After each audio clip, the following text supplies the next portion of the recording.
네, 오늘 하나님께서 저와 여러분들에게 주시는 말씀 사무엘상 6장 1절에서 6절 말씀이죠. 정성을 다해 하나님을 섬김으로 그 나라 백성이 됩니다. 이런 제목으로 말씀 증거할 때 우리 하나님의 은혜와 도우심이 함께하길 원합니다. 모래가 가장 춥다는 대안이더라고요. 제가 이렇게 달력을 보니까 대안인데, 근데 사실 이 온난화 때문에 뭐 며칠 이렇게 반짝 추위가 있기는 했지만 그래도 보통 1월 달이면은 영하 18도 내려가야 되고 그래야 되는데요. 그렇게 되지를 않고 또 이렇게 영상으로 올랐다가 조금 추워졌다가 이것을 이제 반복하고 있는데 상당히 더워졌다라는 그런 뜻입니다. 이 지구 온난화 속도가 매우 빠르게 진행되어져서요. 과거 300년 동안 지구 온도가 상승한 것보다 근래 50년 동안 상승한 것이 더 높고요.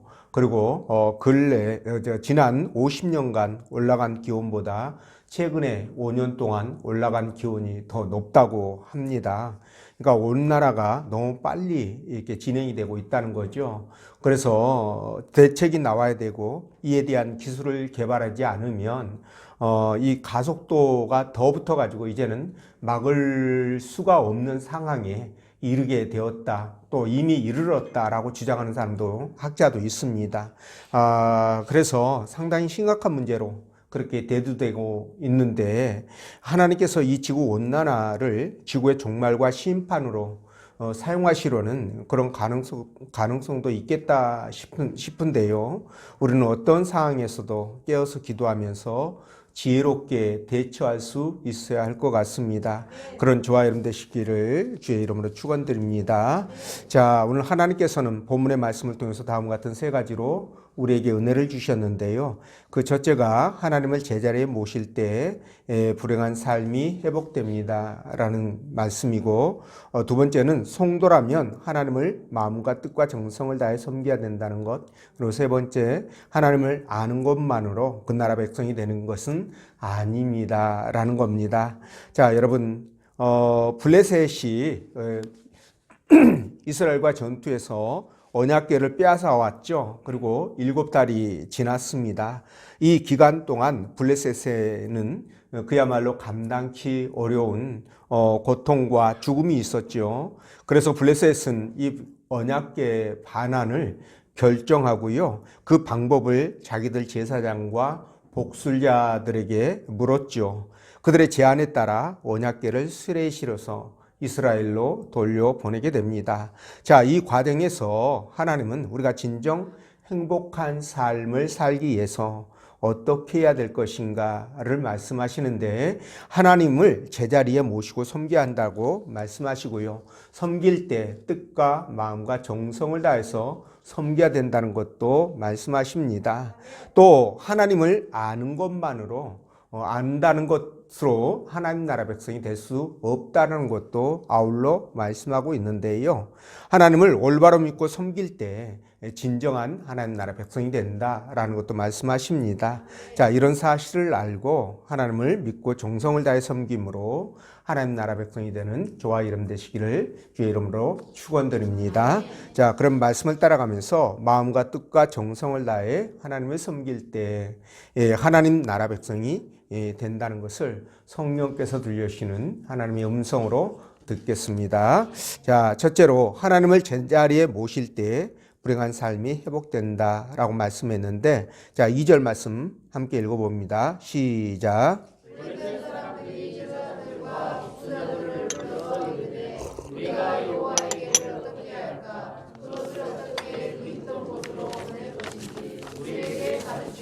아멘. 자, 블레셋 사람들은요, 여호와의 임재의 상징인 이 법궤를 빼앗아 자기들 신전에 모셨는데, 이 때문에 블레셋 사람들은 저들이 감당할 수 없는 큰 고통과 죽음이 이어지게 됩니다.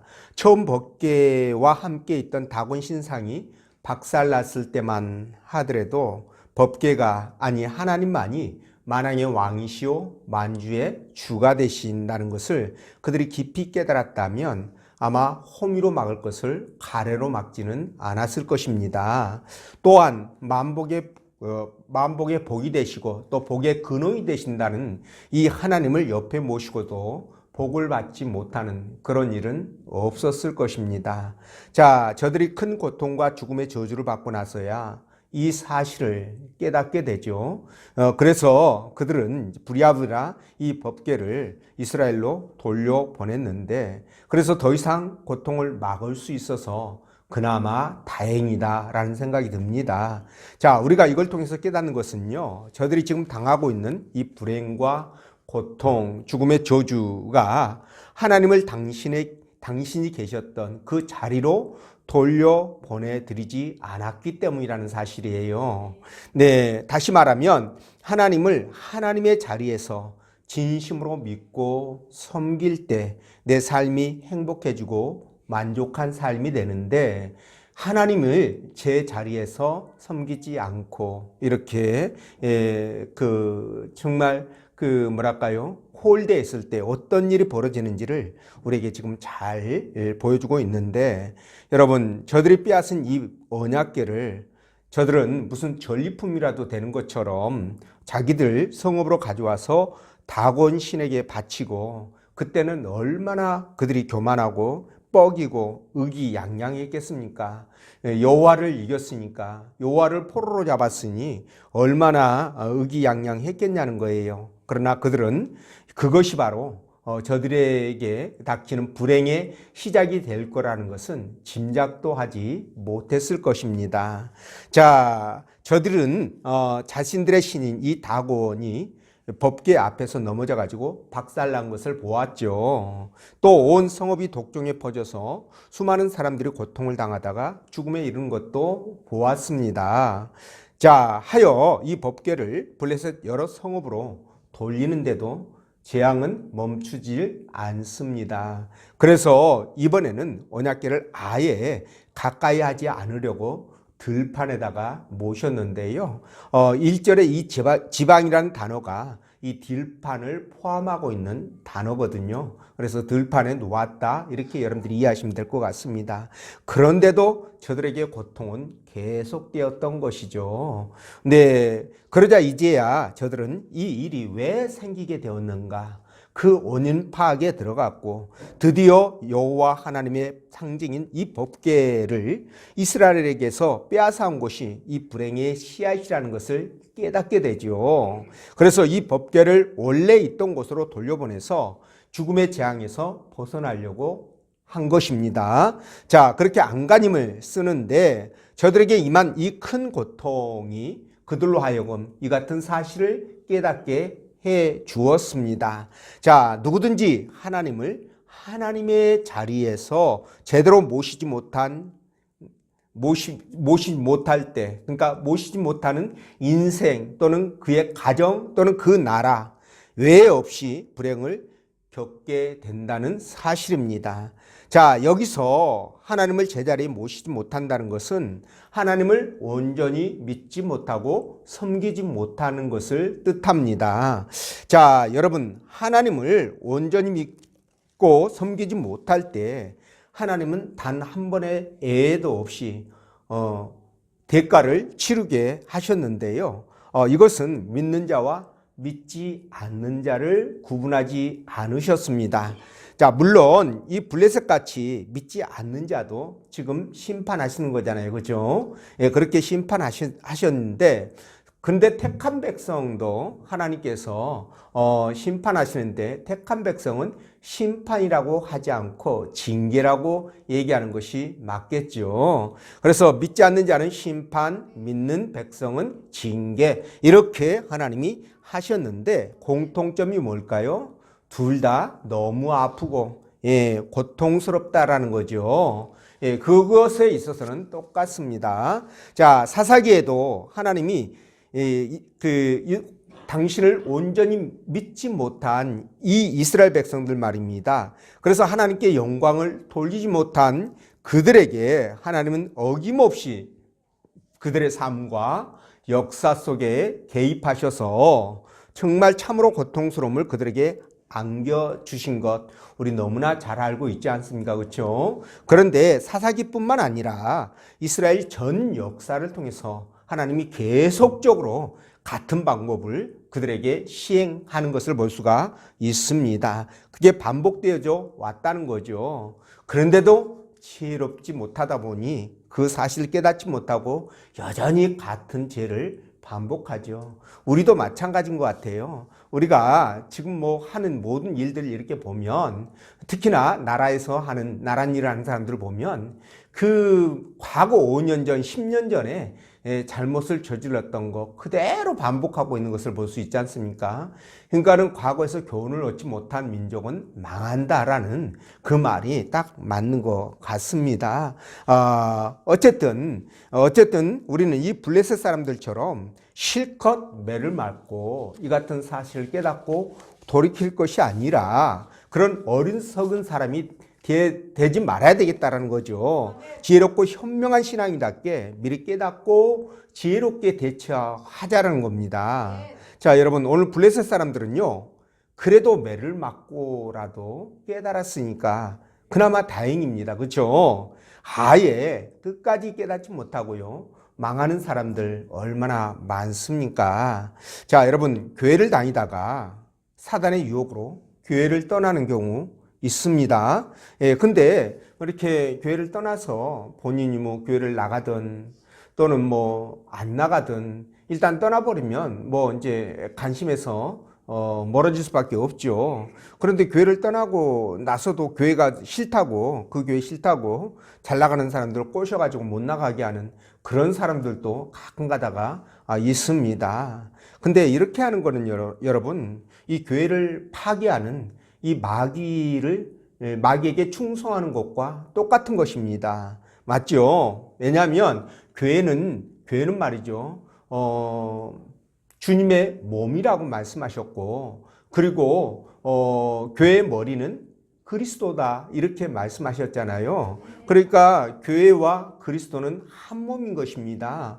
그런데 그 몸을 교회가 보기 싫다고 해코지를 한다는 것은 뭡니까? 주님을 2번 죽이는 것과 같은 거예요. 그래서 세상에서 가장 악한 짓이고 그리고 가장 미련한 짓이다, 이렇게 말씀을 드릴 수 있습니다. 과연 그렇게 교회를 파괴하는 것을 하나님께서 얼마나 참으실까, 얼마나 오랫동안 참고 계실까, 이런 것도 우리가 한번 생각을 해봐야 되지 않겠습니까? 그래서 잠언 4장 8절 보면 그를 높이라, 그리하면 그가 너를 높이 들리라, 만일 그를 품으면 그가 너를 용화롭게 하리라, 이렇게 말씀하셨거든요.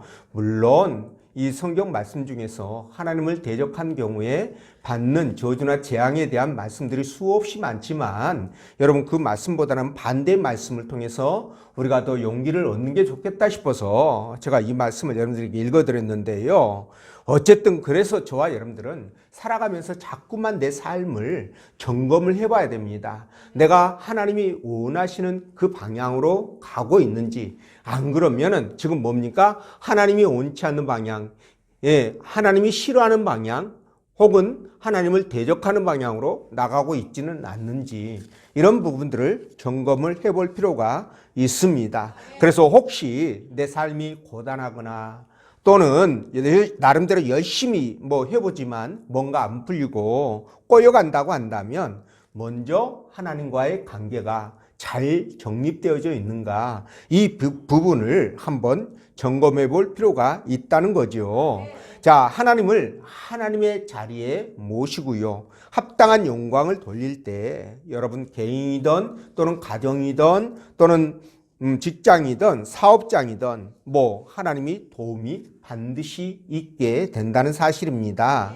그래서 여러분은 정말 하나님을 나의 왕 또는 나의 주인으로 그렇게 알고 섬기고 있는지 한번 돌아보시기 바랍니다. 그래서 하나님께서 내 삶을 주관하도록 정말 내가 겸손하게 그분 앞에 엎드려 있는지, 말씀에 순종하는 그런 자세가 되어 있는지, 이런 것도 한번 점검해 보시기 바랍니다.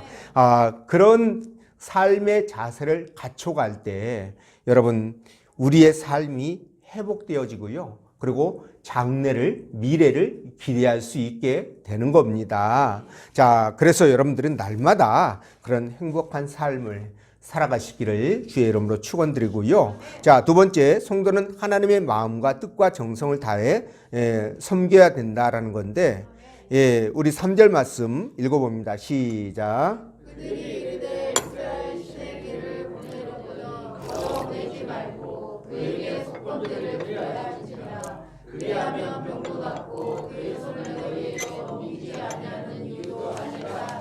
아멘. 자, 언약궤를 이스라엘로 돌려보내기로 작정한 블레셋은 이제 언약궤를 어떻게 돌려보낼 것인가, 이 부분을 고민하죠. 자, 이 고민을 한다는 것은 그들이 이 하나님을 만홀히 여기서는 안 된다는 것을 지금 깨닫고 있다는 뜻이기도 하거든요. 자, 그래서 그들은 자기들의 제사장들과 그리고 복술자, 이 복술자는 점쟁이 정도로 보시면 됩니다.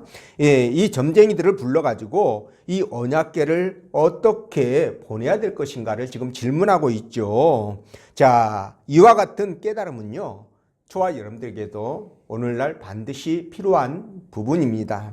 자, 우리가 하나님을 섬길 때 하나님이 원하시고 하나님이 기뻐하는 방향으로 우리가 신앙생활 하는 게 맞지요. 예, 맞습니다. 그런데 교회를 오래 다니다 보면 이 신앙생활이 타성해졌는 경우가 많습니다. 그래서 예배를 드려도 그냥 몸만 나와서 앉아 있거나, 또는 물질을 드려서 감사함이나 간절함이 없이 그냥 의무적으로 습관적으로 드리는 그런 경우들도 있고요.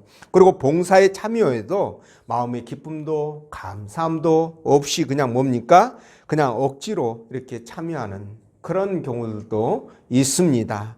자, 그러니까 내 신앙생활이 매너리즘에 빠져서 의무방전 치르듯이 이렇게 신앙생활을 하다 보면 여러분 결국 견디지 못합니다. 이게 빨리 이제 회복되어지고 다시 정상을 찾아가야 되는데 이게 늦어지면은요, 정말 고통스럽습니다. 신앙생활 하는 게. 신앙 없이 신앙생활 하는 거는 영적 생활이잖아요. 그래서 너무 힘들게 되는데요.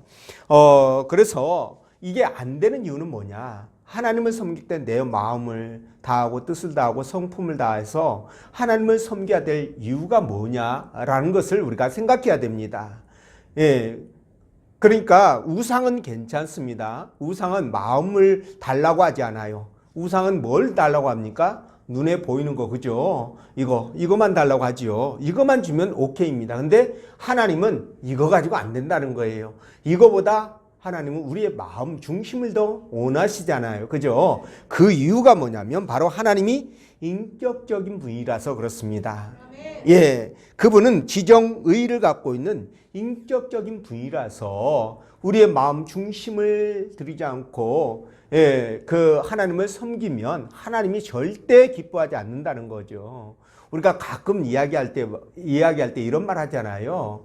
이렇게 사람이 아무 생각 없이 그냥 얘기를 하는데도 딴 데 정신이 팔려가지고 그냥 이렇게 얘기를 듣는 것인지 안 듣는 것인지 막 그럴 때 우리가 뭐라고 얘기합니까? 그렇게 얘기할 때 우리가 보통 무슨 뭐 허수아비하고 얘기하느냐 뭐 이렇게도 말하고, 또 다른 말이 또 하나 있는데, 그죠? 재밌는 표현이 있는데 생각이 잘 안 나네요. 그렇게도 얘기를 하고 그러는데, 그게 뭡니까? 그러니까 이야기를 하면 서로 교통이 이루어져야 되는 거예요. 교감이 이루어져야 되는데 이 사람이 그 교감이 안 되면 이야기하는 의미를 잃어버리게 되는 거죠. 왜냐하면 우리가 인격을 갖고 있기 때문에 그렇습니다. 그래서 하나님도 인격체라서 우리가 신앙생활을 할 때 형식적으로 의무적으로 섬기는 것을 무척 싫어하신다는 거예요. 그래서 좀 강하게 말하면 하나님은 이 같은 예배와 헌금이나 봉사, 기도 또 그 무엇이든지 받지 않으신다는 거죠.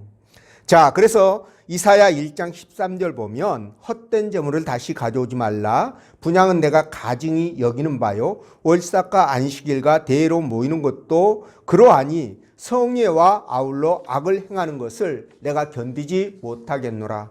야, 하나님께서 제일 기뻐하고 좋아하는 걸 예배라고 말씀을 드릴 수 있는데 이 예배를 드리지 말라는 거예요. 예, 그러면서 뭐라고 얘기하면 악을 행하는 것을 내가 견디지 못하겠노라. 예배 드리는 것을 악을 행한다. 이렇게까지 말씀을 하시는데요. 자, 여러분 이사야가 이 말씀을 받을 때는 북이스라엘이 아수르에게 점령당했을 그 무렵이에요. 백성들의 타락이 극에 달했던 시대입니다. 이 일은 남유다도 예가 아니었는데요. 그러니까 하나님은 지금 뭡니까? 그런 자들에게 예배를 받고 싶지 않겠다라는 거죠. 그러니까 하나님이 여기서도 인격적인 분이시기 때문에 아 그렇구나 라는 것을 알 수 있잖아요. 그렇죠? 그러니까 너희들이 드리는 예배와 제물보다는 나는 너희의 진심을 원한다. 너희의 마음과 생각과 뜻과 그 성품을 원한다. 이 말씀으로 이해하시면 될 것 같습니다. 자, 아모스는요. 여로보암 2세가 북이스라엘의 왕이었습니다. 여로보암 2세가 통치했던 그 끝자락에 활동했던 선지자인데요. 자, 나라는 대체로 부유했습니다. 북이스라엘에서 가장 부유했던 때가 바로 이 여로보암 2세가 통치했을 때예요. 자, 그래서 백성들의 예배도 풍성했고요. 나름 열심도 있었습니다. 그럼에도 불구하고 하나님은요. 아모스 5장 21, 23절 말씀을 통해서 뭐라고 말씀하시느냐? 그들의 절기를 미워하고 그리고 멸시하며 성회를 기뻐하지 않는다고 하셨고요. 너희가 드리는 번제나 소제를 받지 않고 살진 짐승의 제사도 돌아보지 않을 것이며 심지어 노래와 비파 소리마저 그칠 것을 요구하십니다. 아까 제가 읽어드렸던 이사야 1장 13절 말씀과 비슷한 의미죠.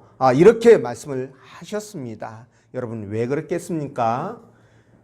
자, 중심이 빠진 예배, 마음이 없는 제사는 뭡니까? 하나님께 영광이 되기는커녕 오히려 하나님을 모욕하는 것이 되기 때문에 그렇습니다. 그래서 아까 말씀드린 이사야 1장 13절에 예배드리는 것이 악을 행하는 것이다 라고까지 말씀을 하시잖아요. 그 이유가 바로 이런 것입니다. 그래서 저와 여러분들은 정말 하나님을 예배할 때, 하나님을 섬길 때, 또 봉사와 헌신을 해 나갈 때, 신앙생활 전반에서 우리가 하나님을 대할 때는 신령과 진정으로 대해야 되는 거예요. 그걸 누가 말씀하셨습니까? 예수님께서 말씀하셨던 부분입니다. 여러분들도 기억나시죠? 모세도 신명기 6장 50절에서 뭐라고 말씀하셨냐면 마음과 뜻과 정성을 다해서 하나님을 섬기라 이렇게 말씀을 하셨거든요. 똑같은 말씀이죠. 그래서 우리는요 하나님을 섬길 때 진지함에 대한 고민이 있어야 돼요.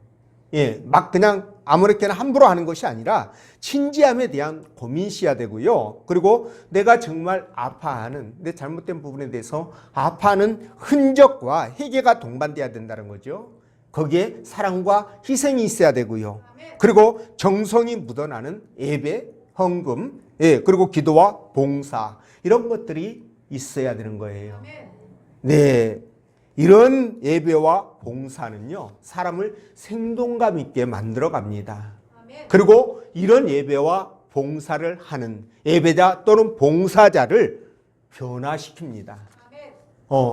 이거 그렇게 돼 있어요. 그래서 오늘 이 블레셋 사람들이 드린 이 속건제는 사실 여러분 율법에서 규정한 내용을 빗대어 봤을 때 이거 전혀 맞지 않는 거예요. 예, 이렇게 이스라엘 백성들이 했다면 이미 이스라엘 백성들은 우사처럼 죽어야 됩니다. 전혀 맞지 않는 사항이에요. 그리고 지금 이스라엘 백성들이 드린 것도 아니잖아요. 할례 받지 못한 저 블레셋 사람들이 지금 드리는 거잖아요. 근데도 불구하고 하나님은 지금 이들의 예배를 용납하셨습니까? 거절하셨습니까? 용납하셨죠. 받아들이셨습니다. 자, 왜 그랬을까요? 자, 그 이면에는 제가 여러분들에게 지금까지 말씀하셨던 부분들이 있기 때문에 그런 겁니다. 그 이면에는 바로 하나님에 대해서 이들이 전적인 항복이 있었다는 거예요. 하나님을 인정할 수밖에 없었고, 그 하나님을 하나님의 자리로 모시려고 하는 그 마음이 그들에게 있었기 때문에 하나님이 그걸 받아들이신 겁니다. 이해가 되시죠? 그러니까 하나님은 우리의 중심을 보신다는 것이 여기서도 이제 우리가 확인할 수 있는 부분이에요. 그러니까 피치 못할, 우리가 예배 드리면 예배당에 모여서 드리잖아요. 예배당이 아니라 할지라도 피치 못할 상황에서 그 예배가 비록 완벽하지 못한다고 할지라도 여러분 우리가 거기에 신령과 진정을 다해서 예배를 드린다면 하나님 받으실까요? 안 받으실까요? 받으시죠. 받으시고 응답하십니다. 그렇기 때문에 여러분 우리가 신앙생활 할 때 제가 예배를 중심적으로 말씀을 드리지만 신앙생활 전반에서 우리가 정말 하나님을 마음과 뜻과 정성을 다해서 성품을 다해서 하나님을 믿고 섬기며 예배하고 기도하고 봉사하고 헌신하고 이런 삶을 살아가야 되는 거예요. 그렇게 할 때 여러분 하나님께 영광을 올려드리는 겁니다.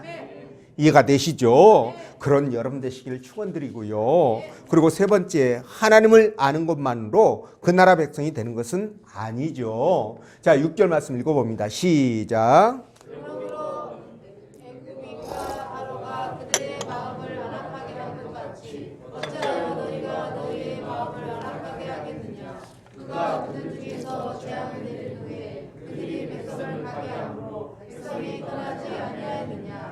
아멘. 자, 블레셋 사람들이 자기들 제사장과 점쟁이를 불러가지고 법궤를 어떻게 이스라엘로 돌려보낼 것인가를 질문했잖아요. 그에 대한 대답이 바로 6절 지금 우리가 읽었던 말씀인데 일부입니다. 자, 저들이 이미 370년 전에 애굽에서 행하신 하나님의 일을 소상하게 알고 있다는 것을 우리가 알 수 있습니다. 그죠? 저들은 여호와 하나님이 어떤 분인지를 이미 알고 있다는 거예요.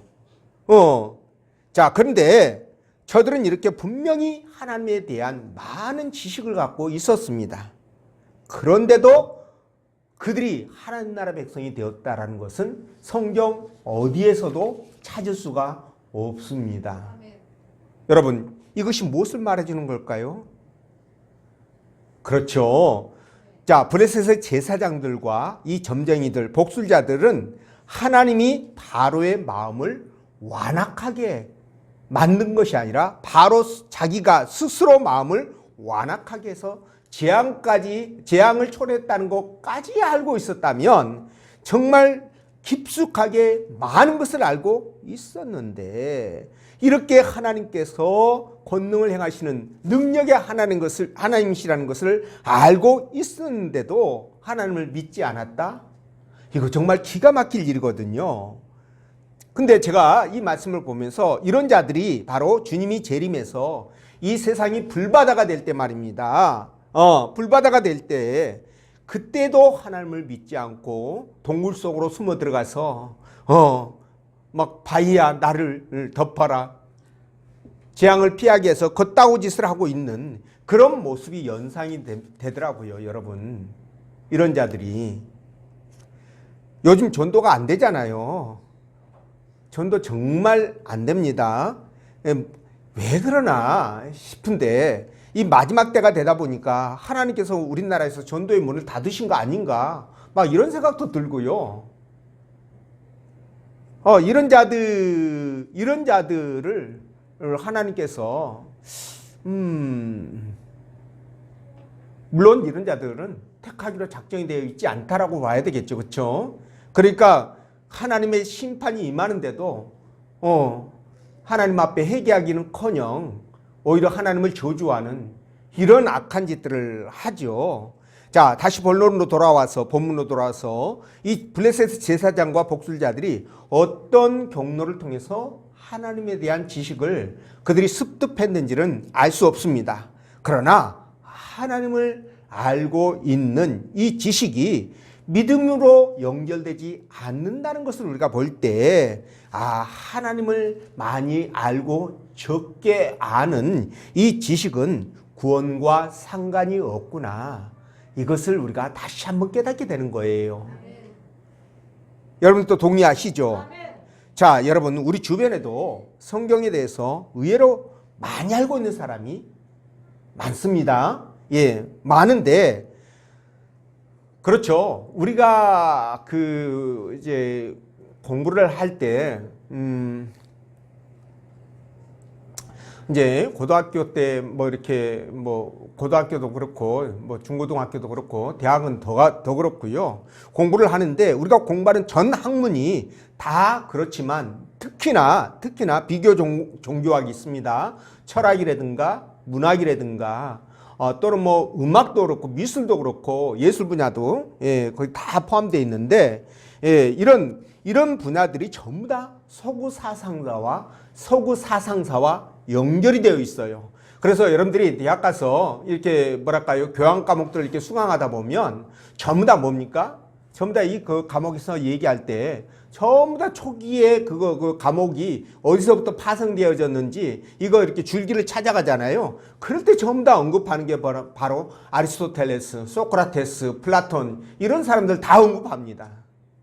그러니까 서구 사상사와 전부 다 연결이 되어 있는데 근데 여러분 이 서구 문화의 바탕이 뭡니까?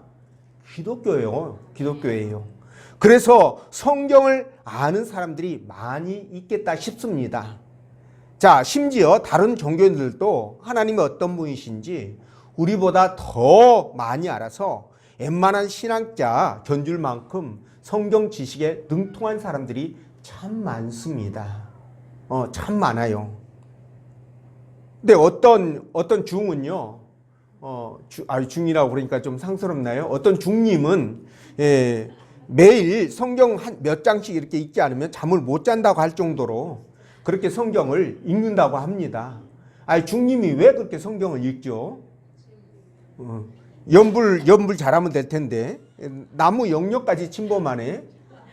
그렇게 읽다가 혹시라도 깨닫고 중 때려치고 그죠? 교회 나와서 신앙생활 하면은 너무나 감사하죠. 그럼 100번이라도 읽어야 되는데 그럴 가능성이 없이 읽으면 이거 뭔 짓 하는지 저도 잘 이해가 안 되네요.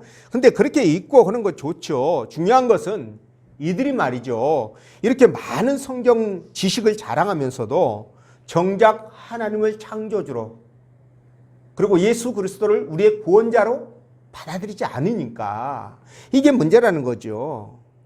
그러나 여러분 그들의 성경 지식이 말이죠. 세상의 자랑거리가 될지는 몰라도요. 저는 확신합니다. 오히려 그 지식이 마지막 날에 자기에게 증거가 되어가지고 지옥행 급행열차를 타게 될 거라는 거예요. 저는 그 부분을 확신합니다. 여러분. 많이 맡은 자에게 많이 달라고 하고 그죠? 많이 받은 자에게 많이 찾을 거라고 말씀하셨잖아요. 그러니까 지옥행 급행열차에 딱 걸리는 거죠. 몰랐다고 부인할 수도 없는 거 아닙니까? 그렇죠? 예, 그렇습니다. 그래서 이게 참 어려운 문제예요. 예, 그러니까 예수 안 믿으려면 차라리 성경 몰라라. 차라리 모르고 그냥 지옥 가라 이거죠. 예, 여러분 도울 김용옥 제가 많이 얘기를 하는데 이 사람이 고려대학교 나왔죠. 철학과 나왔고요. 한신대 교수를 포함해서 여기 다양한 학교에서 또 다양한 분야에서 뭐 이렇게 장을 맡고 뭐 교편을 잡고 뭐 또 이렇게 교수를 하고 이렇게 했더라고요. 도마복음까지 쓸 정도로 정말 이 성경에 대해서 해박한 지식을 갖고 있는데 근데 그의 삶의 모습을 볼 때 주님을 만났다는 그래서 구원받았다는 증거를 찾을 수가 없습니다.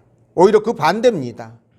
그러니까 하나님을 믿는 신실한 신앙과 상관없이 그 성경을 밥벌이용으로 그죠? 호구지책으로 사용한다고 한다면 오늘 본문 속에 나오는 블레셋의 제사장이나 이 점쟁이들과 뭐가 다르겠냐는 거예요. 그들의 여호와에 대한 지식을 너무 많이 알고 있지 않습니까?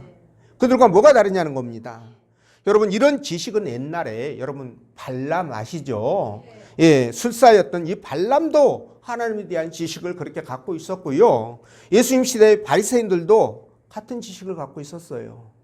하다못해 여러분 귀신들도 하나님을 잘 알고 있다고 야고보 2장 19절에 말씀하지 않습니까?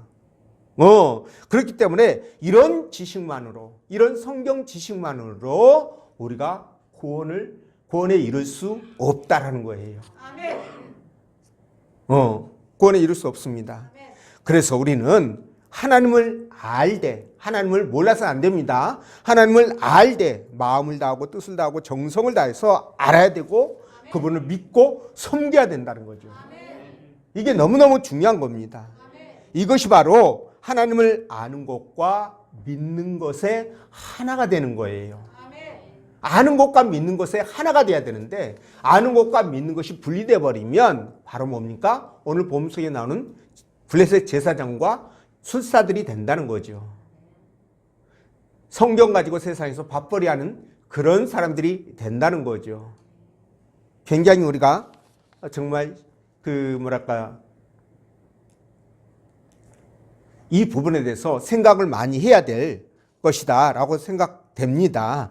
그러므로 우리는 하나님에 대해서 많이 아는 것을 자랑하지 말고요. 내가 인격적인 하나님을 진정으로 내 마음속에 모셔드리고 그리고 그분을 믿고 성령으로 인해서 진정한 구원을 이뤄나갈 수 있도록 힘쓰고 애써야 된다는 겁니다. 그런 여러분 되시기를 주의 이름으로 축원드립니다. 기도합니다.